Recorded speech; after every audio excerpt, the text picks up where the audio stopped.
What's going on, everybody? Welcome back to Talkin Sports with Jake. Hope we're doing well. We're Colin. We're gonna have a shorter show today, but let's get started. Just want to I in my graphic in between segments that I put in yesterday, I believe I put in the terms for the Myles Garrett trade, but in case you didn't see it or you forgot, the full Myles Garrett trade is Myles Garrett to the Rams. Browns get back Jared Verse, the first in 27. They get a second rounder in 2028 and a third rounder in 2029. I really think you should try and get at least two first round picks back for Myles Garrett. I mean, Micah Parsons and for two first round picks and a player. Granted, Jared Verse is a lot better than Kenny Clark. But they got a 1, 2, and a 3, and a very good young defensive end.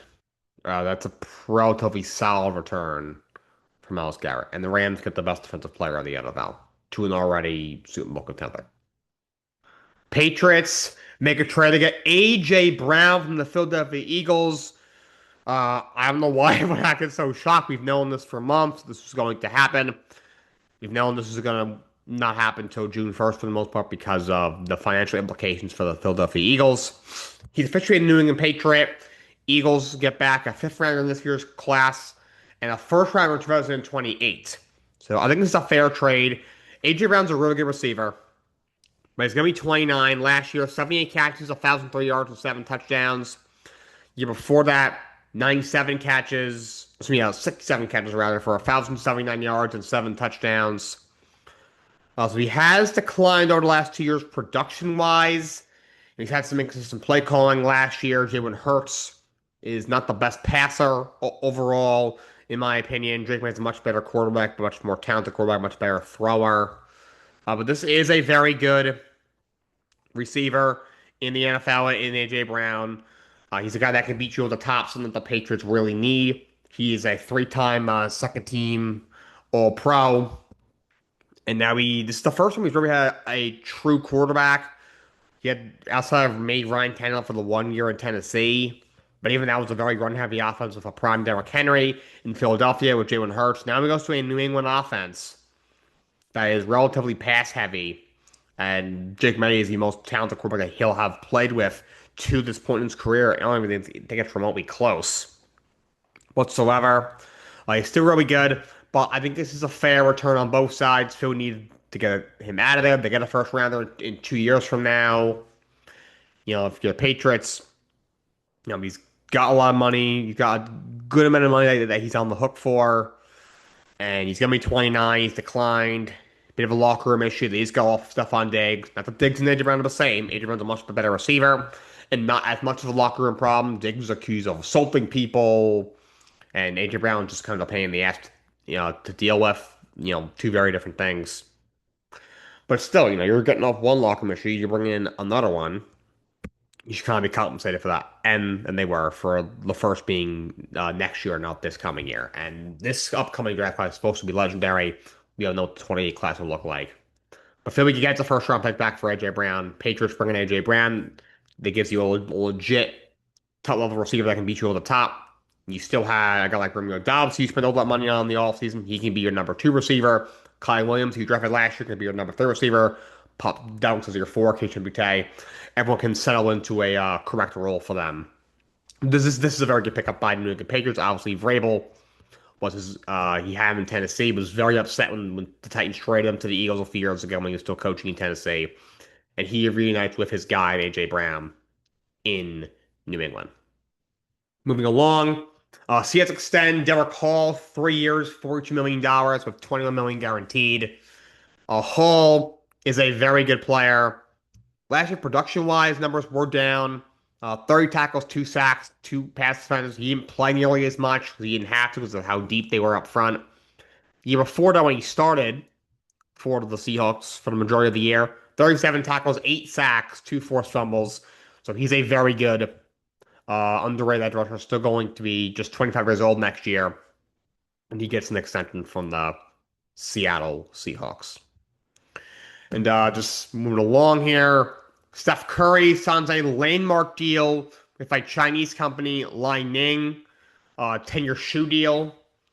So not a whole lot to talk about here, but I am interested to see if this what this leads to, if we see more athletes, and not just in basketball, but just all sports in this country, sign with shoe deals and endorsement deals with companies in other countries. So we'll see if this leads to anything. If it does, you have Steph Curry to thank for that, just like you have him to thank for the 3-point revolution in the NBA.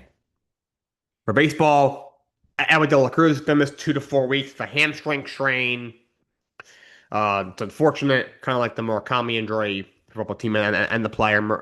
De La Cruz, one of the best young players in baseball. So just 24.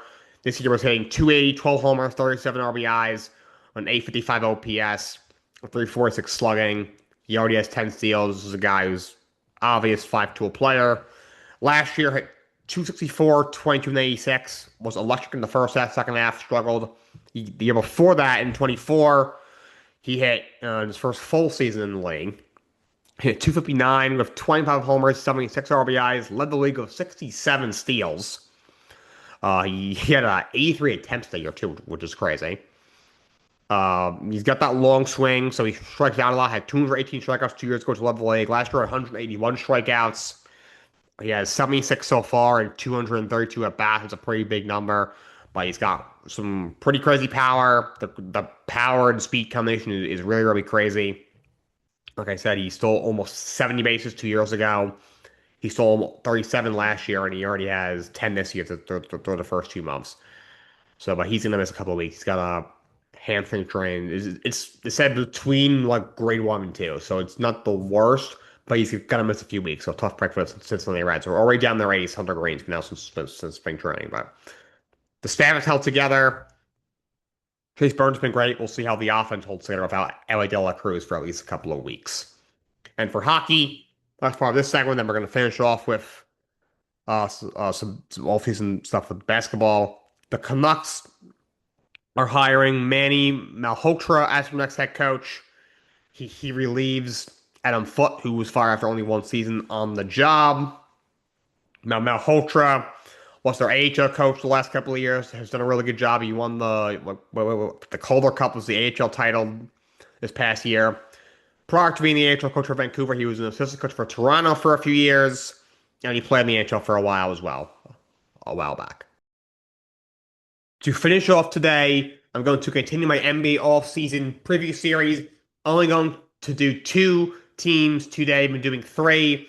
Going to do, well, I'm going to finish off the Eastern Conference. First team is the Boston Celtics. I'm going to do every team for now but the Knicks and the Spurs. I will do the Knicks and the Spurs when the finals ends. But I'm going to do all season preview for every other team that's not in the finals. I'm going to start with the Boston Celtics. So Celtics, we all thought maybe they would have a rough year with Jason Tatum being injured and Porzingis and Drew Holiday not being on the team. They got sent out in the offseason. But they had a good year. They win 50 games, and it was the 2 seed in the Eastern Conference, but you blow a 3-1 series lead in the first round of the postseason against the Philadelphia 76ers. So look at this team. Next year, I think they are in good shape. You have Jason Tatum fully healthy next year. First full year off a torn Achilles. Jaylen Brown can go back into that number 2 role. I like the depth you have. You know, with guys like Sam Hauser, Peyton Pritchard, even Hugo Gonzalez is still 20 years old. Barry Schreiber is still 26. Neemias Quinn is still 27. This team needs a big man. They needed one all year. You knew that was going to be a weak spot when you traded away Kristaps Porzingis before the season. You got some contributions from a couple of guys. I got like Neemias Quinn have a decent year, but he's on a major threat.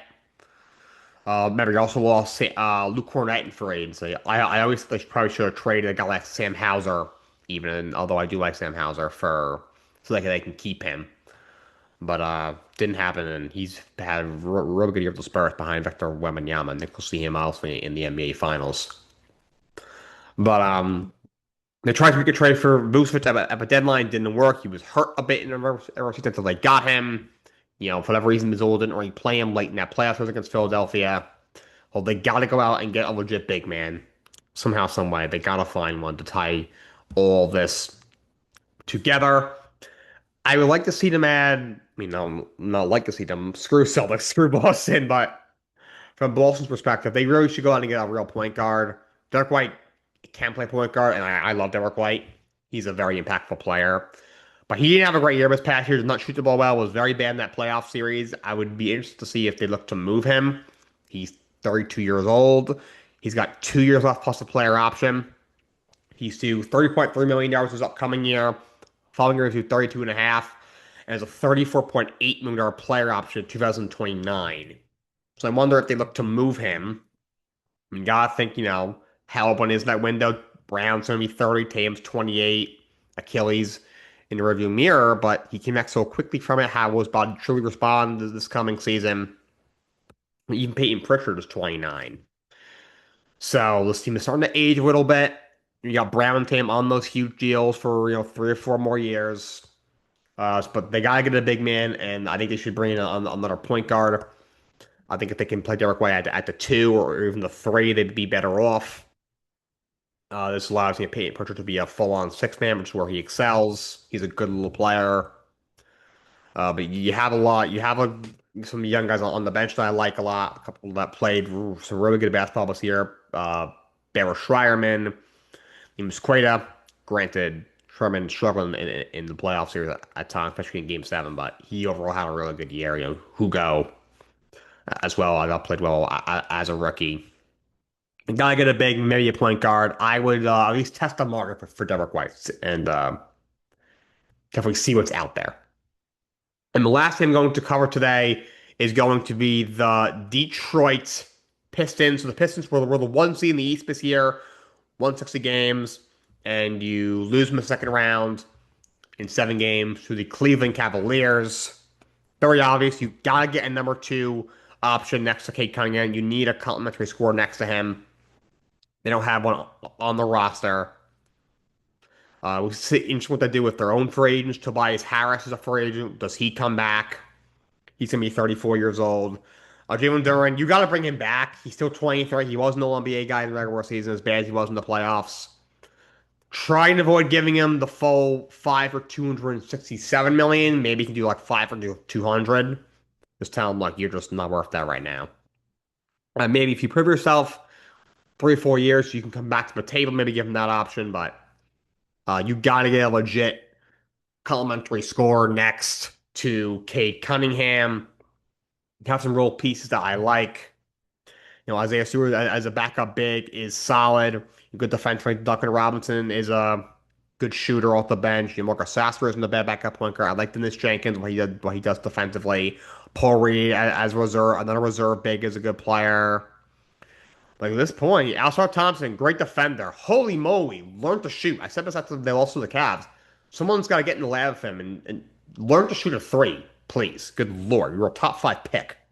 And like Ron Holland was also a former top 5 pick. He's still 21 years old, but we haven't seen a whole lot of him yet, especially offensively. Bickerstaff didn't seem to trust him in the playoffs. They didn't play really at all in the postseason. So, but they gotta get a number 2 option.